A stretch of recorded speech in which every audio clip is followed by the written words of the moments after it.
Hello friends, कैसे हैं आप सब लोग। मेरा नाम अनूप कुमार और मैं आपका अपने फेवरेट यूट्यूब चैनल स्टॉकनिकल बुल्स के अंदर हार्दिक स्वागत करता हूं। दोस्तों, आज हम एक ऐसे न्यूज़ कवर करेंगे जो कि आपने काफ़ी जगह सुनी होगी और आपको भी कहीं ना कहीं एक क्यूरियोसिटी होगी जानने की कि यार कि ऐसा हुआ क्या और ऐसा क्यों हुआ। ठीक है ना, क्योंकि आप एज इट इज देख पा रहे होंगे स्क्रीन के ऊपर कि what really happened with Adani on Monday. ठीक है, कि सोमवार को अदानी ग्रुप के साथ ऐसा क्या हो गया कि आपको पता है उनके शेयर प्राइस में कितनी जबरदस्त गिरावट जो है वो रिकॉर्ड की गई थी। तो इसके पीछे क्या स्पेक्यूलेशन है या फिर कोई आई मीन क्या ऐसा रीजन रहा जिसकी वजह से जो है ये एकदम से इतना फ्लक्चुएट हो गया, और कितना पैसा ब्लॉक हुआ या कौन से अकाउंट को जो फ्रीज किया गया उसके पीछे क्या रीजन थे, या वो कौन सी कंपनीज रही या जिन्होंने ऐसा किया। क्या प्रमोटर्स ने अपने शेयर्स को बेचा या फिर उन्होंने उसको मैनिपुलेट किया। तो ये सारी चीजें जो है आपको मैं आगे की न्यूज में कवर करता हुआ देखूंगा और आपको डेफिनेटली बहुत मजा आएगा इस न्यूज को पढ़ने में, क्योंकि ज्यादा पुरानी न्यूज नहीं है, मंडे की न्यूज है। तो मैं एक दिन लेट हूँ ये वीडियो बनाने में। एक्चुअली मैं थोड़ा बिजी था कहीं, तो ये वीडियो में कवर नहीं कर पाया, ये न्यूज में कवर नहीं कर पाया, फाइनेंशियल न्यूज जो है। बट स्टिल अभी भी टाइम है और मैं चाहता हूँ कि आप इस न्यूज को समझे, क्योंकि आप मार्केट में पैसा निवेश करते हैं, आपको पता होना चाहिए कि बाजार में क्या चल रहा है और क्या नहीं चल रहा है। ठीक है, तो बिना टाइम वेस्ट किए आगे बढ़ते हैं और देखते हैं कि सोमवार को ऐसा क्या हुआ। ठीक है, तो चलिए लेट्स गेट स्टार्टेड। तो दोस्तों, पहली न्यूज जो है वो ये है कि on Monday shares of Adani Group companies tumbled rather precipitously in a matter of a few hours. ठीक है, and while it came against the backdrop of an ET report that alleged NSDL had frozen the accounts of 3 foreign funds holding about 43,000 crores worth of shares in the group companies, not everybody was convinced about the veracity of the reports themselves. ठीक है, अब मैं आपको अगर इसके बारे में समझाऊं तो वो ये है कि सोमवार को अदानी समूह की कंपनियों के शेयरों में चंद घंटों में ही काफी गिरावट दर्ज की गई। ठीक है, और जब यह एक ईटी यानी इकोनॉमिक टाइम्स की जो रिपोर्ट आई उसमें वो पृष्ठभूमि के खिलाफ आया था कि जो इन्होंने कथित एनएसडीएल ने जो समूह की कंपनियों में जो लगभग 43,000 करोड़, जो कि अदानी ग्रुप की जो कंपनी है उसके अंदर जो 43,000 करोड़ रुपए के शेयर रखने वाले 3 विदेशी फंड्स के खातों को फ्रीज कर दिया था। ठीक है, और हर कोई खुद रिपोर्ट की जो एक्चुअल वेरासिटी थी, मतलब जो सच्चाई थी उसके बारे में खुद ही वो आश्वस्त नहीं थे, मतलब सेटिस्फाइड नहीं थे। ठीक है ना, तो आप आगे देखिए इस न्यूज को क्या कहता है। ये बोल रहा है कि दी story first, the Economic Times publishes a report alleging that the NSDL had frozen accounts of 3 foreign portfolio investors, जिसे हम FPIs बोलते हैं। ठीक है, for alleged non-disclosure of information. ठीक है, the reports also made the Adani connection. ठीक है, and it was reason enough for the stocks to take a beating in the Dalal Street. इसको आप इस तरीके से समझिए कि सबसे पहले जो अपना क्या कहते हैं इकोनॉमिक टाइम्स है, उन्होंने एक रिपोर्ट जो है उसको प्रकाशित किया जिसमें आरोप लगाया कि एनएसडीएल के कथित रूप से सूचना का खुलासा न करने के लिए 3 विदेशी पोर्टफोलियो निवेशकों, जिसे हम एफपीआई बोलते हैं, ठीक है ना, उनके खातों को फ्रीज कर दिया था। रिपोर्ट ने अदानी कनेक्शन को भी बनाया, मतलब एक लिंक बनाया, और दलाल स्ट्रीट में ये न्यूज ही काफी थी इस शेयर्स के प्राइस को नीचे गिराने के लिए, टक्कर देने के लिए। ठीक है, क्योंकि आप समझते हैं इकोनॉमिक टाइम्स भी एक बहुत बड़ा पब्लिशर है जो कि फाइनेंशियल न्यूज और काफी सारी चीजों को कवर करता है, तो अपने आप में इसकी एक भूमिका है। ठीक है, तो इतना जो है न्यूज काफी होता है, तो आप खुद जानते हैं कि इसको किस तरीके से हम आगे समझें या मतलब देखते हैं, आपको भी शायद समझ में आएगा, क्योंकि मुझे भी कुछ इसमें आगे की जो स्टोरी है वो काफी सही लगी, तो मैंने कहा एक बार आपसे जरूर शेयर करूं इसके रिगार्डिंग। ठीक है ना, तो आप देखिए, लेकिन इसमें ये समझिए कि but then Moneycontrol found something else. आप इकोनॉमिक टाइम्स को छोड़ दीजिए, अब आप आइए मनी कंट्रोल के ऊपर कि but then Moneycontrol found something else. They had sources telling them that at least 2 of the accounts were frozen on orders from SEBI back in 2016 in a totally unrelated case. ठीक है, a report from Reuters pretty much confirmed the same, but before we break down what is happening here, we need some background on demat accounts and NSDL. ठीक है, इस बात को आप इस तरीके से समझिए कि लेकिन फिर मनी कंट्रोल को कुछ और ही मिला। ठीक है, उनके पास यह बताने वाले सूत्र थे कि 2016 में सेबी के आदेश पर कम से कम 2 खातों को पूरी तरह से असंबंधित मामले में फ्रीज कर दिया था। ठीक है, और रॉयटर्स जो कि थॉमसन रॉयटर्स जो है, मतलब जो न्यूज पब्लिश करती है, उनकी जो एक रिपोर्ट है उसने भी इस न्यूज को काफी हद तक इसकी पुष्टि की थी। लेकिन इससे पहले कि हम यहाँ क्या हो रहा है ये बताएं, हमें डीमैट खातों और एनएसडीएल पर कुछ जो है क्लैरिटी की आवश्यकता है, तो वो हम एक बार समझते हैं। ठीक है, देखिए, think of a demat account as a special place where you can safely store all the shares you own. In the online universe, you don't need to have a physical copy of the share certificate to authenticate your ownership. Instead, a digital copy will do. ठीक है, however, this digital copy needs to be held in an independent facility so you know for sure nobody can tamper with it. ठीक है, sort of like a digital locker कह सकते हैं आप, or as we like to call it here, a demat account. Okay, and NSDL, the National Securities Depository Limited, lets you own one of these accounts. Needless to say, they also have the ability to close it down if you were not compliant with the laws of the land. ठीक है, आप इसको इस तरीके से समझिए कि demat खातों का एक विशेष स्थान के रूप में सोचें।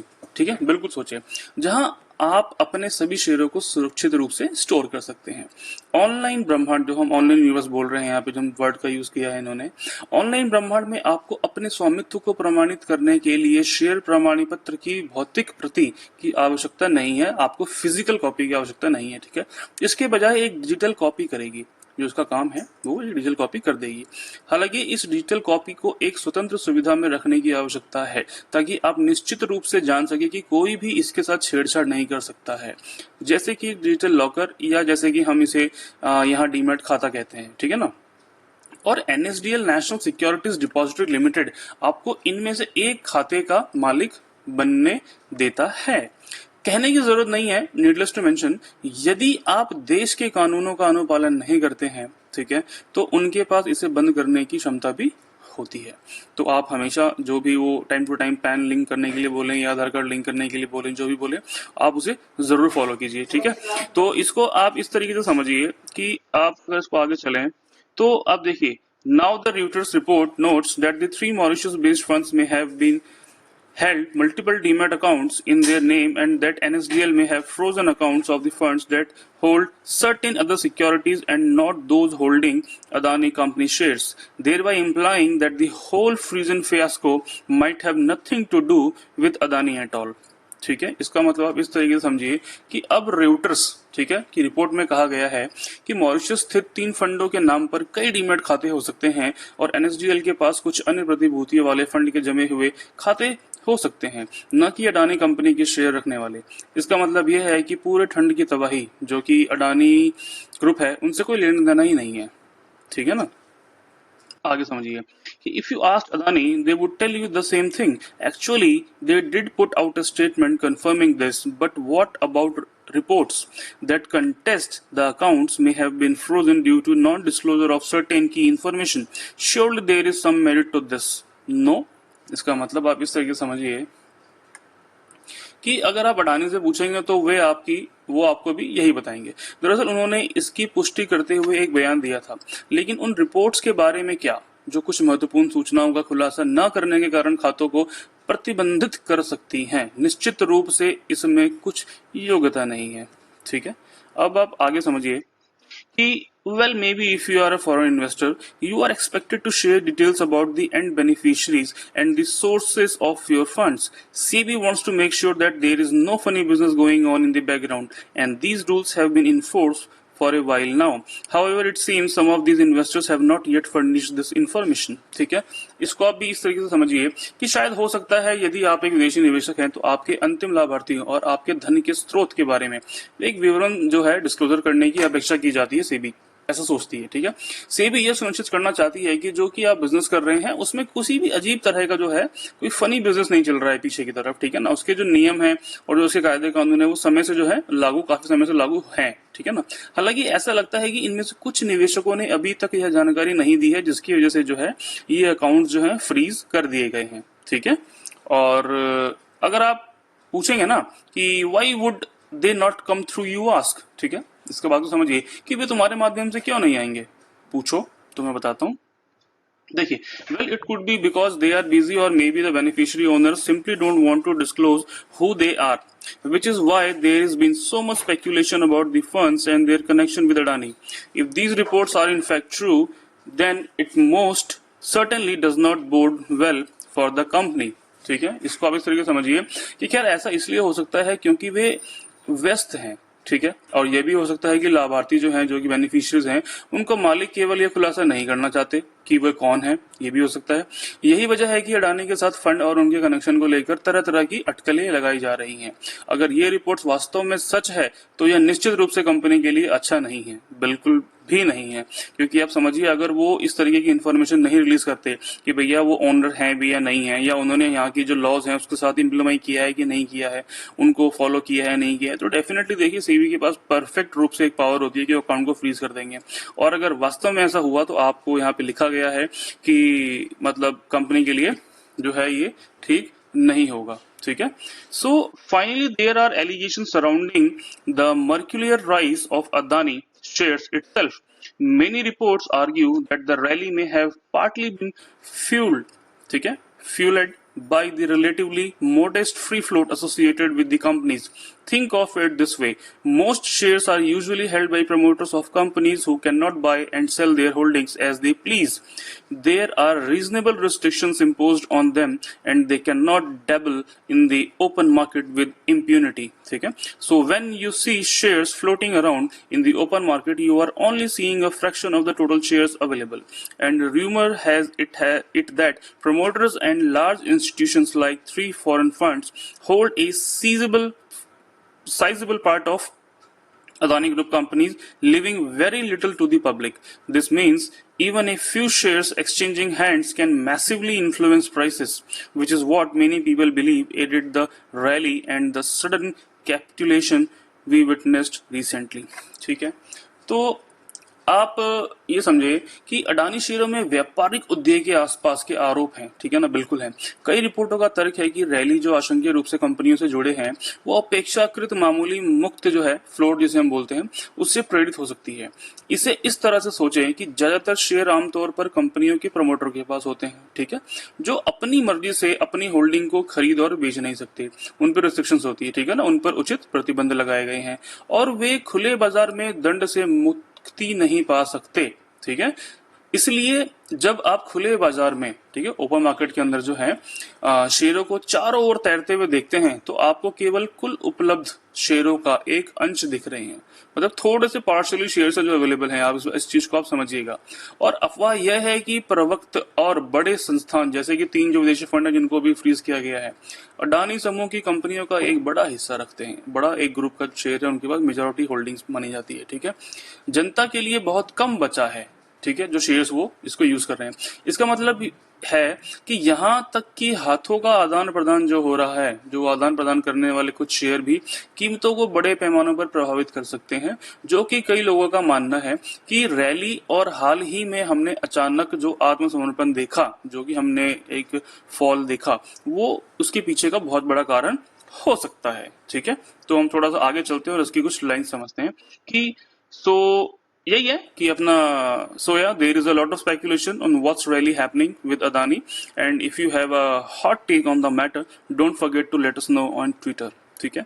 तो इसके बारे में आप बस इतना ही समझ लीजिए कि जो 3 कंपनीज हैं, अगर मैं आपको बॉटम लाइन में समझाऊं क्लियरली, तो 3 कंपनीज जो है सेबी ने फ्रीज किए हैं, ठीक है, और वो 3 कंपनी सेबी ने फ्रीज किए हैं क्योंकि उन्होंने जो है अभी तक या तो उनकी जो कीज हैं, जो कि उनकी रिपोर्ट्स हैं या जो उनकी इंफॉर्मेशन है वो अभी तक सीबी को नहीं दी है कि आपका जो सोर्सेस हैं फंड्स के वो कहां से आ रहे हैं, ठीक है। तो ऐसा नहीं है कि अगर उन्होंने सोर्सेस जो है उनके फंड्स के वो बता दिए तो अकाउंट फ्रीज रहेंगे, ऐसा बिल्कुल नहीं है। अगर उन्होंने एक पॉजिटिवली सोर्स को रिलीज किया कि भैया ये हमारे सोर्सेस हैं फंड्स के और हमने इतना खरीदा था और हमने इतना माल बेचा है, जो कि वास्तविकता में हो सकता है, ठीक है, लेकिन इससे अदानी ग्रुप का कोई लेना देना नहीं है, ये सब बाजार के हाथों में होता है, ये सब आपको पता है बड़े बड़े लोग हैं जो इन चीज को मैनिपुलेट करते हैं। तो यहाँ पर हम कुछ नहीं कह सकते क्योंकि हम भी न्यूज के ऊपर चलते हैं कि बाजार में कैसी न्यूज आ रही है। तो अगर एक शेयर के अंदर दिन के अंदर 450-500 रुपए नीचे गिर जाए तो उसके पीछे भी कुछ ना कुछ डेफिनेटली रीजन हो सकता है। तो इसके बारे में सीबी ऑब्वियसली छानबीन तो कर ही रही है। तो डिपेंड करता है कि ये 3 अकाउंट जो सेबी ने फ्रीज किए हैं वो कब तक और किस हद तक रिलीज किए जाएंगे। ठीक है, तो ऐसा नहीं है कि अदानी ग्रुप जो है वो कोई बेकार कंपनी है, या आप आज के बाद उसके शेयर मत खरीदिए, या अगर आप शेयर होल्डर हैं तो आप उसको बेच के बाहर निकल जाइए, ऐसा नहीं है। ठीक है, ऑलवेज बाय ऑन डिप की सलाह रहती है। ठीक है ना, ये बहुत ही स्ट्रॉन्ग मैनेजमेंट वाली कंपनी है। ठीक है, फ्यूचरिस्टिक कंपनी है, ऐसा बात नहीं है, और इनकी जो बैकग्राउंड है वो बहुत सॉलिड है। ठीक है, तो अगर आपको ये डिप पे मिल रहा है, जो कि अगर आप आज की बात करें या कल की बात करें तो आप खरीद सकते थे, क्योंकि कल से लेकर के आज के अंदर भी आप देखें तो 1.5 से 2% का मुनाफा डेफिनेटली इसके अंदर चढ़ा है। तो ऑलवेज बाय ऑन डिप, ये बात आप हमेशा ध्यान रखिए। अगर कंपनी अच्छी है, उनका रिकॉर्ड अच्छे हैं, उनके 52 वीक्स लो हाई देख लीजिए, अगर वो अपने ऑलमोस्ट हाई पे नहीं चल रहे हैं और अभी भी उसमें स्कोप है, उनकी बुक वैल्यू देखिए, आपको लगता है कि इसकी अगर हमें डिप पे मिल रही है, कम वैल्यू के ऊपर मिल रही है, तो डेफिनेटली आप उसके अंदर जाइए और उस शेयर्स को परचेज कीजिए, उसमें बने रहिए, चाहे आप उसको कैश में बाई कीजिए, चाहे आप उसको एफ में बाई कीजिए। एफ में बाई करेंगे तो ऑब्वियसली आपको पता है आपको 27 दिन का टाइम मिलता है, 1 महीने का टाइम मिलता है उसको होल्ड करने के लिए, तो टाइमली आप पैसा बनाइए और बाहर आइए। ठीक है, और अगर आप कैश में उसको ट्रेड कर रहे हैं तो और भी अच्छा रहेगा, क्योंकि उसके अंदर पूर्ण तरह जो है मालिकाना हक आपके पास होता है, बैंक के पास कुछ भी नहीं होता है, तो आप उसमें बने रह सकते हैं शेयर्स के अंदर। ठीक है, और ऐसे बड़े सारे शेयर्स हैं बाजार के अंदर जिनके अंदर मैं हमेशा बोलता हूँ कि आप कैश में ट्रेड करें। कैश में ट्रेड करने वालों को कभी भी कोई इशू नहीं आता है, ये आप समझिए। ये मैं इसलिए बोलता हूँ बार बार कि जिनके पास कैश में होता है वो कभी हल्ला नहीं मचाते हैं, उनको पता है आज गिरा है कल उठ जाएगा। ठीक है, आज से 20 साल पहले बाजार ऐसा नहीं था, और आज से 20 साल बाद भी बाजार ऐसा नहीं रहेगा। ठीक है, तो अगर बाजार के अंदर फ्लक्चुएशंस जो हैं वो आती रहती हैं, और बाजार अगर अप मूव ट्रेंड में चलता है, कभी डाउन मूव ट्रेंड में चलता है, तो ऐसा नहीं है कि आप घबराएं। ये लेकिन ये पेशेंस सिर्फ वही लोग रख सकते हैं जो कैश में ट्रेड करते हैं। ये आप मेरी बात फिर से सुन लीजिए, कभी भी आप मार्जिन फंडिंग मत कीजिए। अगर आप 24 मतलब आप ये मान के चलिए कि जब जब मार्केट खुला 109 में मार्केट ओपन हो जाता है। ठीक है, 9:15 पे अगर आप मार्केट के साथ सामने बैठते हैं लैपटॉप के ऊपर अपने, और 3 सवा 3 साढ़े 3 बजे तक बैठे हैं, तब तो आप मार्जिन फंडिंग कीजिए। ठीक है, अदरवाइज आप अगर इन्वेस्ट करके छोड़ना चाहते हैं तो मैं तो यही बोलूंगा जितनी भी आपके पास पैसा पड़ा है आप उसको डिवाइड कीजिए, जो शेयर आप खरीदना चाहते हैं, चाहे 10 20 50 100 शेयर जितने भी आए उनको आप कैश में खरीदिए और उनको होल्ड कीजिए। ठीक है, तो आपको इस तरह की न्यूज जो है वो परेशान नहीं करेंगे। ठीक है, कि एक्चुअल में क्या हुआ। और जो ये 3 फंड्स के बारे में है, मैं कोशिश कर रहा हूँ कि थोड़ा सा क्लैरिटी और ले सकूँ मार्केट के पीछे से कि एक्चुअल में चल क्या रहा है, और जैसे अगर मेरे पास कुछ फर्दर न्यूज आती है तो मैं इमीडिएटली आप लोगों से शेयर करूंगा। और अभी तक अगर आप वीडियो में बने हैं तो प्लीज प्लीज प्लीज इस वीडियो को लाइक, शेयर और सब्सक्राइब जरूर कीजिए, और जो बेल आइकन का बटन है ना, जो आप हमेशा सुनते हैं कि उसको दबाना ना भूलें, तो कृपया करके उसे भी दबाइए। ठीक है, आपका चैनल है, आपको ही ग्रो करना है। तो आज के लिए इतना ही, और आशा करता हूँ कि आप सब सुरक्षित होंगे अपने अपने घरों में, और इसी तरह अपने और अपनों का ध्यान रखिए। ठीक है, और ऑब्वियसली हमेशा की तरह जब भी जरूरत हो तभी घर से बाहर निकलें। हम अनलॉक की प्रक्रिया चालू हो चुकी है, सब लोग बाहर निकल रहे हैं, लेकिन आपको पता है थर्ड वेव कुछ खतरनाक तरीके से आ सकता है, जैसे कि न्यूज़ आ रही हैं, तो उनका ध्यान रखिए। मास्क पहने, मास्क है, मजाक नहीं, अभी भी बोलता हूँ, मास्क पहनिए, जब भी बाहर जाए मास्क पहनिए, हाथ को सैनिटाइज करिए, और थोड़ी थोड़ी देर में हाथ को धोते रहिए। ठीक है, तो इसी उम्मीद के साथ कि आप अपना और अपनों का ध्यान रखेंगे, आपसे विदा लेता हूँ, और बहुत जल्द एक न्यूज़ लेकर के आऊँगा, वो भी आप लोगों के लिए बहुत इंपॉर्टेंट होगा। तो आप चैनल पे बने रहिएगा, और जो नोटिफिकेशन आइकन है उसको दबाइए, ताकि आपको जो नोटिफिकेशन हो जल्दी मिल जाए बेल आइकन के थ्रू। ठीक है, तो चलिए, तब तक ध्यान रखिए अपना। Thank you so much, good bye.